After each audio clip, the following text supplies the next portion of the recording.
കണ്ണൂർ പാർട്ടിയിലെ ശക്തൻ, അണികൾക്കിടയിലെ വികാരം പി ജയരാജൻ പക്ഷേ സംസ്ഥാന സമ്മേളനം കഴിയുമ്പോൾ വീണ്ടും സെക്രട്ടേറിയറ്റിന് പുറത്താണ്. പി ജയരാജനേക്കാൾ ജൂനിയറായ MV ജയരാജൻ സെക്രട്ടേറിയറ്റിൽ ഇടം പിടിക്കുകയും ചെയ്തു.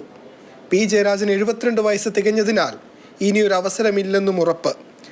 ജയരാജനെ തടഞ്ഞതിൽ M സ്വരാജിൻ്റെ പഴയ ഫേസ്ബുക്ക് കുറിപ്പ് വാട്സപ്പ് സ്റ്റാറ്റസ് ആക്കിയായിരുന്നു മകൻ ജെയിൻ രാജിൻ്റെ പ്രതികരണം. കഴിഞ്ഞ തവണയും ജയരാജനെ അവഗണിച്ചതിൽ ജെയിൻ പ്രതികരിച്ചിരുന്നു.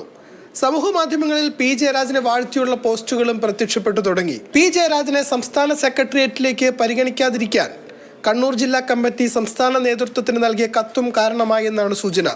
മനു തോമസ് വിഷയത്തിലെ പി ജയരാജന്റെ പ്രതികരണം പാർട്ടിയെ പ്രതിസന്ധിയിലാക്കിയെന്നായിരുന്നു പരാതി. പി ജയരാജന് കൊട്ടേഷൻ സ്വർണ്ണക്കടത്ത് സംഘങ്ങളുമായി ബന്ധമുണ്ടെന്നായിരുന്നു മനു തോമസിന്റെ ആരോപണം. അതിനിടെ സംസ്ഥാന കമ്മിറ്റിയിലേക്ക് പരിഗണിക്കപ്പെടുമെന്ന് കരുതിയ കണ്ണൂരിൽ നിന്നുള്ള നേതാവ് N സുകന്യയുടെ ഫേസ്ബുക്ക് പോസ്റ്റും ചർച്ചയായി.